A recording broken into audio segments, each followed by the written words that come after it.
Hi everyone, welcome to Criminal Justice 201 Policing.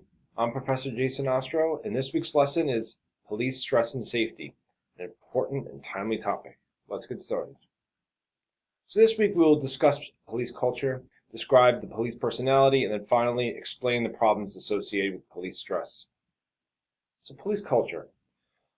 Police culture is often described as a subculture, a culture within the larger culture. And when we think about things related to culture, you think about shared norms, values, goals, language, lifestyles. This idea that police, for example, maintain this sort of secrecy and intimacy among who they talk to, who they socialize with, what they say. This idea that police officers are often isolated from the public as a result of the job that they do because of hours, days off, the functions of the job itself. The police have somehow attributes of honor, loyalty, and individuality. And for some of those, I'd be very hesitant to embrace some of those because things like honor and loyalty, who are they to? As a police officer, when you raise your hand, you swear an oath of allegiance. It's to the U.S. Constitution, to the law. And if it's anything other than that, then it's actually disloyalty, right? Individuality. So that's an interesting one as well, because some scholars have talked about how individual sort of attributes are so important in policing. And what I would say is that it's really not individuality as much as it is self-reliance. Police culture really puts a lot of emphasis on this idea of self-reliance, somebody who can take care of himself, right? So I think of individuality as like self-reliance. So the subculture, norms, lifestyle, secrecy, isolation, honor, loyalty, individuality, trust. And why do these things occur? Because the job could be life or death, and you have to be able to trust each other. You also work odd days and you have odd times off, and you go to work when everybody's going home, everybody's coming home, you're going to work, you're working nights, you're working days. And so, that could be a very isolating experience. And then the only people that are around when you're off are your colleagues. So this can foster a feeling that no one understands what it's like to do the job, right? Especially because police is always there's always so much scrutiny on the police. And another thing that often happens is you end up not really relating to everybody in your past life as well as you think. Because when you become a police officer, you enter into a different culture. You enter into a different organization. There are different expectations of you. People have different expectations of you, as well as the organization does too. Can't hang out with people who like to do drugs recreationally or hang out or spend nights out at the bar or anything like that, or maybe engage in criminal activity, right? You can't associate with known criminals. You can't associate people who use drugs. You can't do that anymore.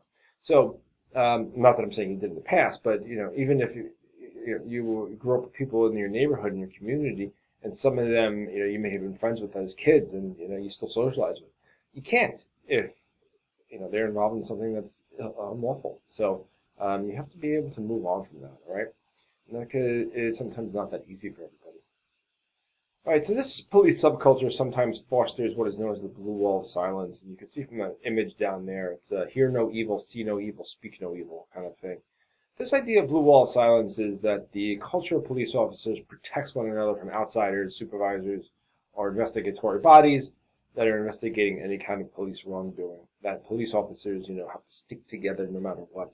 And this is an extreme example of that when that happens. The police subculture develops into this blue wall of silence, and police officers will back each other up no matter what. And there's an interesting movie. I'm sure many of you have seen it. If not, I would strongly recommend it, called The 7-5, which is about police corruption in the 75th precinct in East New York during the mid to late 1980s.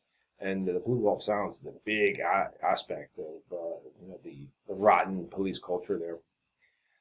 So sometimes scholars have talked about not just police culture, but also police personality, that police officers have a very specific personality.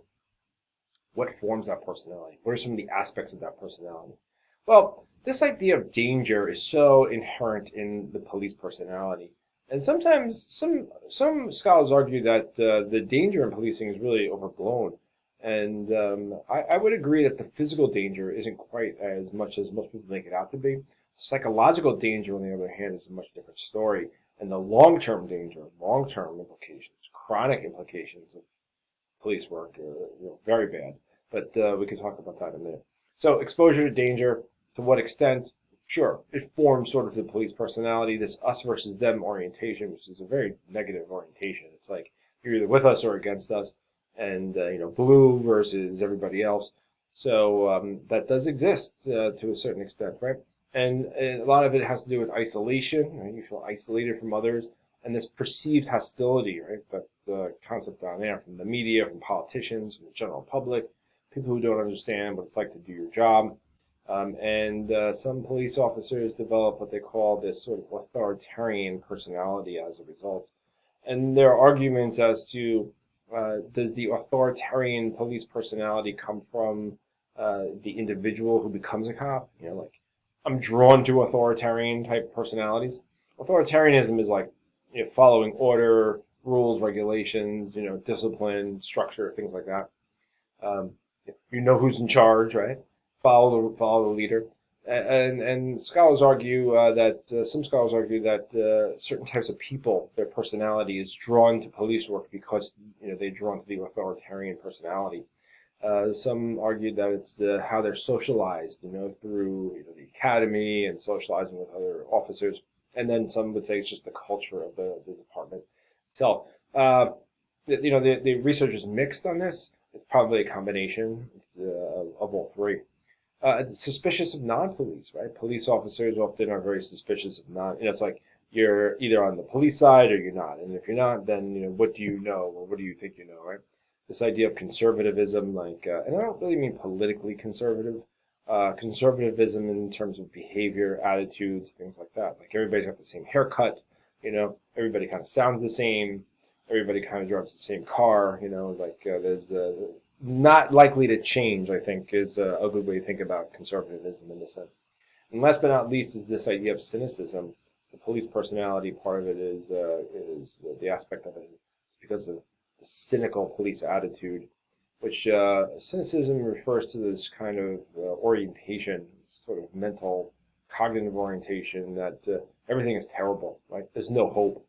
Like, what's the point? This is a waste of my time. Who cares? The glass is half empty kind of attitude. Just nothing works. It's not worth your time. This is just silly waste of time. Nobody cares. Nobody likes you. Whatever. I just can't wait to retire and leave this job and leave the city. That's an example of a very cynical attitude when it comes to like the police personality. So that, as I described, right? And why does this police cynicism occur? Why is it an aspect of police personality? Well, it's a lot of things, right? But constant contact with offenders, and you're experiencing not really the worst people necessarily, but the worst in people or people at their worst.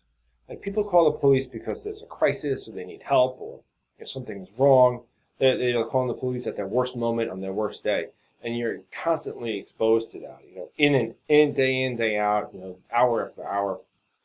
This exposure to violence, death, disorder, fear, you see some pretty horrible stuff as a cop. You see real life, and sometimes real life is very, very ugly. Abused children, people killed in vehicle collisions, falls, accidents. I mean, you name it. You see it. So it's sometimes it can be very unsettling, right?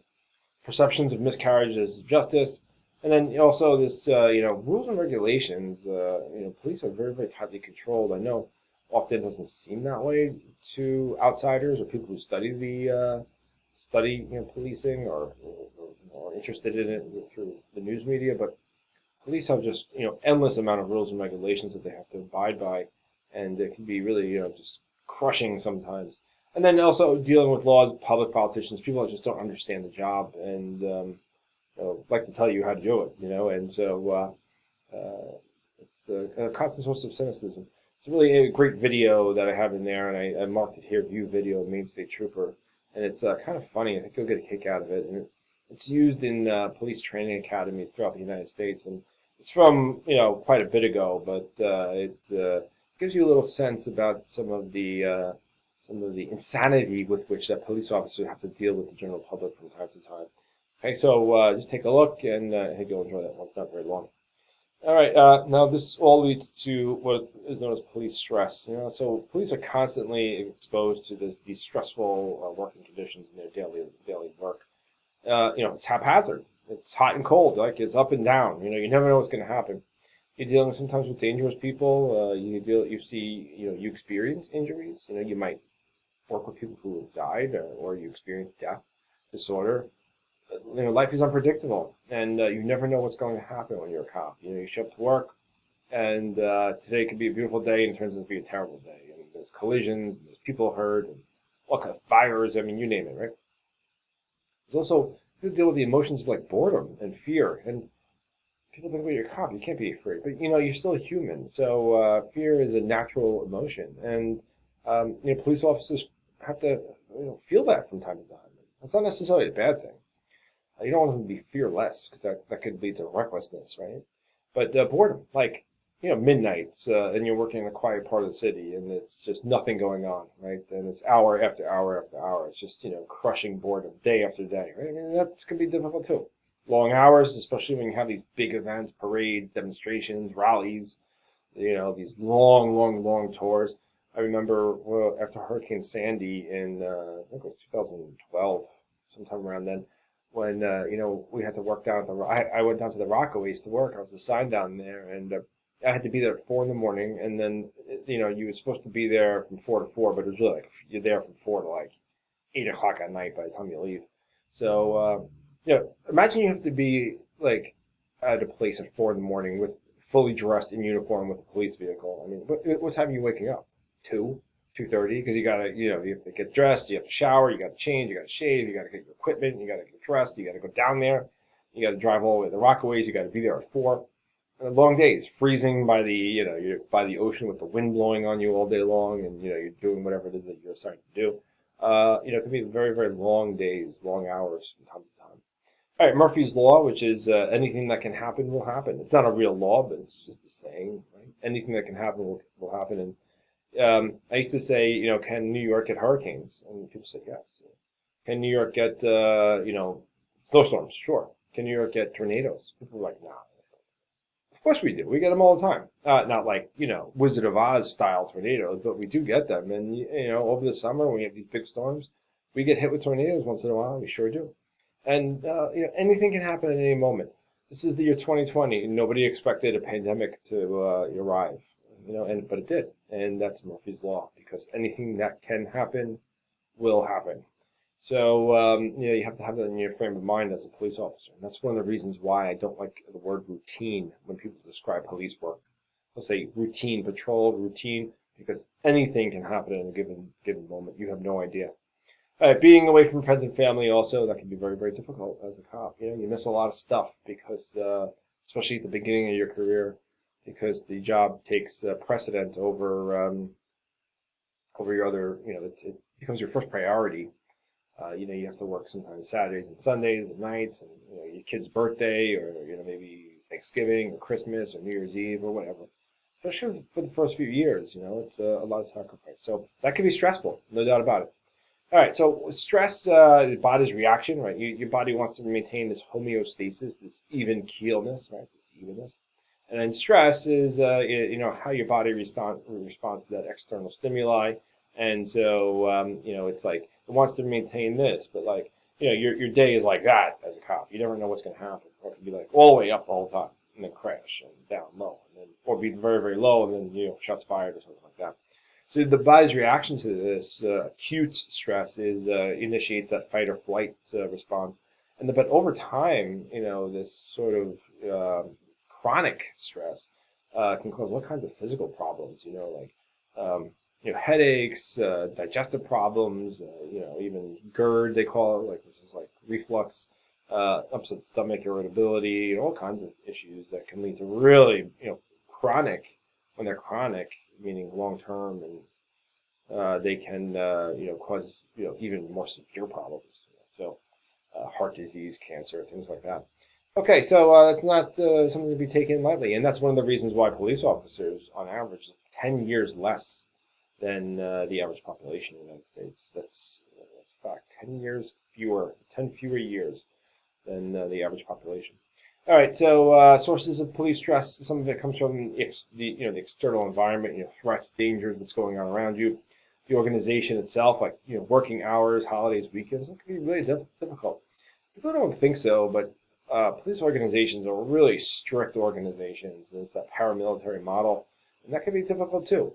And then there's this idea of organizational justice, which is rooted in this idea that maybe police officers may find that their departments treat them unfairly, and how am I supposed to go out and treat the public fairly when I'm not being treated fairly by the police department that I work for? This idea of like there's this discontinuity between organizational justice and sort of justice that I'm supposed to be, engaged in as a police officer. Personal stress, get along with others, and coworkers. And just because you work the same job as somebody, aka or i.e. police officers, doesn't mean that you will get along with all of them. Do you get along with all the people you work with, or all your people in your class? Everybody that goes to BMCC. I'm sure you don't, and hopefully you do, but you probably don't. And so, just because everybody's wearing the same uniform doesn't mean that they're all best buds. So you have a lot of personality conflicts among police officers because some of them have very strong personalities, no question. So you have to get along with others, coworkers. You have to balance home life, family, financial issues, children. Very difficult. It can be very, very challenging. That's part of being an adult, but when you're a police officer, it's this, the unique nature of the job, places additional burdens on you and your family and these outside personal stresses. And then there's operational stress, like, negative side of life, criminal element, dealing with the mentally ill, right? Violence, worry about being sued, worry about using force. Oh my God, I just shot somebody. Am I going to get arrested? Am I going to lose my job? Am I going to be locked up? Am I going to have people outside my house protesting? My kid's going to be harassed going to school because of a mistake that I made or something. And those are things that police officers do in fact worry about. It may not seem so to the outsider, but within an organization, there's no question. Police officers, these are things that they're concerned about. No doubt about it. Okay, so what are some reactions to this excessive stress? You can have like emotional detachment, and that's that also that cynical idea. Emotional detachment, like you just stop caring, like you've seen so much bad stuff in 10, 15 years. Like I just don't care anymore, like I've seen so many kids that have been killed by in motorcycle collisions. I'm not saying that. I'm just using it as an example, like after a while you just sort of turn off to it, right? It's just another person, just another person who was killed, and so you can get this emotional detachment. It's like battle fatigue, or they call it compassion fatigue. You just don't care anymore. You see horrible stuff, and the human like sort of empathy side of you is just off because it's just too much to deal with, right? So emotional detachment, and then you can have this kind of like aggressiveness, use of substances, and marital problems, physical problems, heart, depression, PTSD, and suicide. And that is the biggest danger in policing is really, is stress and psychological. But suicide, people think that, the most dangerous thing in policing is getting shot, by a bad guy with a gun. And that's, that could happen, and hopefully it never does, but the chances of that happening are significantly less than a police officer who shoots himself and kills himself. And as a matter of fact, statistically, it is about 4 to 1, meaning for every 4 people that, let me look at it the other way. For every 1 cop who is shot and killed in the line of duty, 4 commit suicide. And yep, and that's the God's honest truth. That's statistically accurate. And you've been hearing about it in the news for the last few years, but it's not new. It's just you've been hearing about it more. It's been reported a lot more. And so, and this is just a personal example. This is an anecdote, my own experience. But I was a police officer for 15 years, and I was a cop during 9/11, after 9/11, and all that other crazy stuff. And in that 15 years, I never worked with 1 cop. I never personally knew 1 police officer who was killed in the line of duty, even through 9/11. I never personally knew any of them. I may have, known somebody that knew them, but I never knew anybody personally. Whereas I personally knew and worked with 4 police officers who committed suicide. 4. and but none that were killed in line of duty, and that's very close to that 4-to-1 or 1-to-4 ratio, so it does kind of make sense. It's unfortunate, but the biggest danger in policing is this kind of stress and this toll it takes on both the person psychologically as well as physically, and the threat that suicide plays. Okay, so to that end, you have a very important reading here. It's this week called "Preventing Officer Suicide." I'm only asking that you read the executive summary, which I believe is pages 3 through 9, but it's the executive summary. Executive summary, I know I mentioned this in the past, is just a summary of a larger report. That's all it is. There's two videos there. One is called "Crossing," excuse me, "Crossing the Thin Blue Line," which is about this idea of blue wall silence and police culture. The other one is that I mentioned earlier, which was the Maine State Trooper speeding ticket. Both are really good videos, and I think they'll informative and helpful. And then make sure you complete your discussion board assignment, the first part of it by Thursday, and then any responses that are due before Sunday. Okay, so I hope this was helpful. I wish you all the best of luck this week, and I will see you online.